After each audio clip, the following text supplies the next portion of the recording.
Hey guys, welcome back to the Mopar Garage. Welcome back to another episode of our Carroll Shelby Daytona project. For those that haven't been following along, this is a 1986 Daytona Turbo Z Carroll Shelby edition. Today, where we left off, I'd done a lot of the vacuum lines are new. Today we're gonna pull the fuel rail out because that fuel rail was leaking right onto the turbo. As you guys saw at the end of the last video. So I've got our fuel regulator disconnected, our main harness disconnected, and then I think the fuel rail is just a couple bolts, and then we'll pull that out, and then we got to decide if we're going to pull the turbo, because like I had said a couple videos ago, that it does have an issue where it's smoking when it's cold, and I believe that's the turbo that's causing that. So I don't know if I want to try to drive it a little bit first before I pull the turbo, or just pull the turbo while we're in there and do it all at once. That's probably the direction we'll end up going. So I'm gonna pull the fuel rail. I did buy an extra fuel rail just so we have it. I've kind of entered that mode of let me go on eBay and buy everything I see for this car that pops up used. So I did buy another fuel rail. I've got 4 new injectors coming. They are the Bosch. They're kind of a modified injector. They're higher flow. They're better balanced. They call them a upgrade injectors. So it's supposed to have better throttle response and all that stuff. So we're gonna just throw new injectors in it since we're pulling the fuel rail anyway, but we have to identify that leak. I don't know. That hopefully come out okay. There's the first one. So it looks like 4 bolts.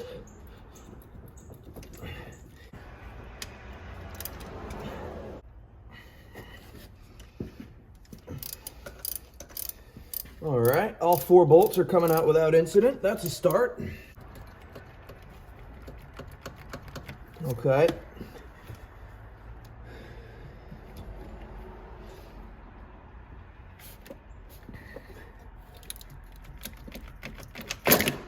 Nice. One more fuel hose here.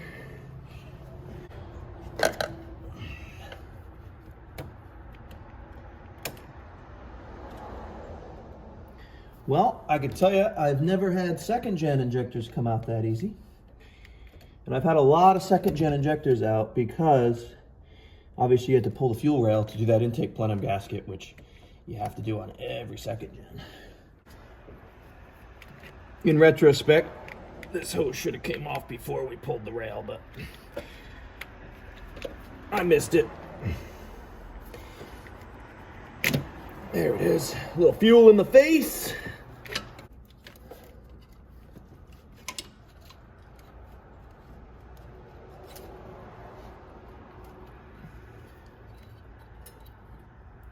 Just like that. So this fuel rail, this is the number 3 injector that was leaking. I did get a whole new fuel rail, which is exciting because it means I got a new one of these plugs. It's just so good to have spare parts when you're working on something this old. So the injector that was failing or was leaking, it is a totally different looking injector than the other 3. So that makes sense. It must have not been going in far enough, or you know, I'm not sure why there's a different injector. But then again, every vacuum line on this thing was hooked up backwards, so you just don't know. Anyway, that is a real positive thing to me, because whenever you see a leak or an issue, you want to know, okay, is there an obvious reason why it was happening? And there it is. See how much shorter that injector is? Cool. Okay, so got the new fuel rail coming, got the upgraded injectors coming. I'm going to reuse that fuel rail. It came out good. I didn't break anything. You know, that's always your concern with a car's this age, man. That brittle wiring, all that, yeah, it's just nerve-wracking. Anyway, fuel rail's out of the way. This guy connects to something. I found him as I was pulling the fuel rail out. Maybe to the bottom of the intake manifold? I'm not sure. That's some kind of sensor that's clearly broken. So we'll have to investigate that. This O2 sensor, I'm gonna have to rewire, or at least you know, resolder. I mean, it's just terrible. The wire is way too long going down to the O2 sensor. Terrible. All right, guys, I do think I'm gonna actually pull the turbo on the car. With it smoking a little bit the way that it was, I just feel like that turbo is gonna have some play in it. It's these 4 bolts or studs where it goes into the exhaust manifold, a couple of charge pipes, well, I guess your intake pipe and your charge pipe, I guess you'd call those. And then if you can get it disconnected there, pull your pipes off. There's a bracket underneath, which doesn't look too bad to get to. Oil lines, well, I guess that's a coolant line that hooks up to it. Oil line, they've been leaking, right? These are the oil lines that go back to the turbo. So I don't love the way those are done. So I think, you know what? While we've got the fuel rail off, let's pull the turbo. We got to wait for parts anyway and get this thing rebuilt. All right, checking back in with you guys. We got all 4 nuts off the turbo housing where it goes under the exhaust manifold without incident. This one down in here was a little touch and go. It was hard to get a wrench on there square, but ended up coming off actually pretty good. We hit him with some PB blaster, that seemed to help. So now I think we're gonna tackle these guys, which those are gonna be, I think, the toughest part is getting the downpipe apart here. Alrighty, our downpipe is free. That was not easy. At first I tried to Sawzall. Basically I had to get them from underneath here. Slide up under. Right there. Tried the Sawzall at first, couldn't get the angle on it. And then eventually, because what happened was this side, let's go get the camera on here. Ugh. This side, there's the turbo right there. You got no room to get a wrench in there to hold that side. This side, I was able to get a wrench on the other side. Actually, this one, it was vice grips because there wasn't much left of the nut. So we used vice grips. And then this side, I just was down here for about 20 minutes getting the angle on that wrench to hold.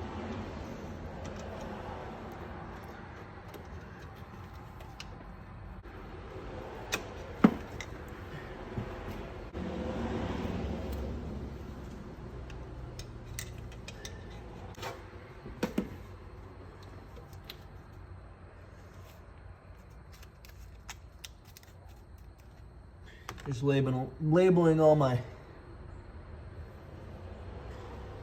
all right, just labeling all my vacuum lines.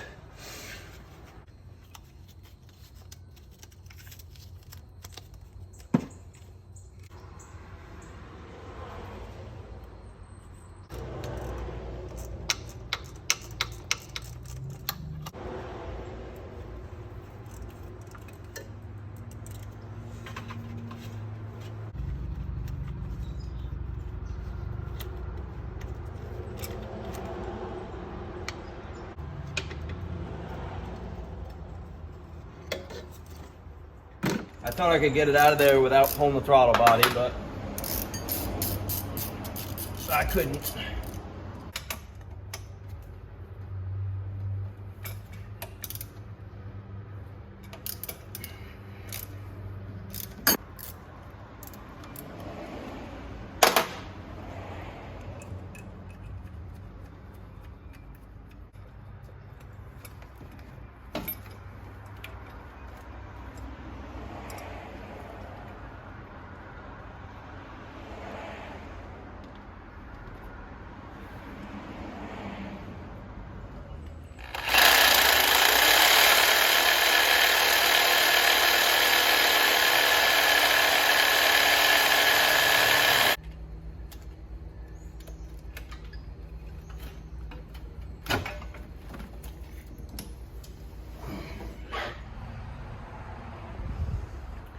Our Turbski is out.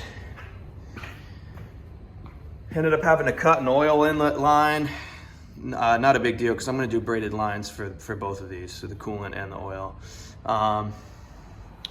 Ended up having to cut our coolant drain back as well, but again, that's just a little piece there. I may even go braided on that one too.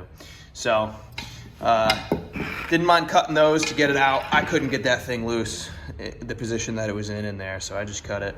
Ton of oil in the cold side of the turbo. You can see that explains the smoke. So really glad that we decided to pull this out while we were in there. Didn't want to drive that too much longer with that thing sucking that kind of oil. So we're gonna bring this over to a machine shop and have it rebuilt. Get ourselves a fresh turbo.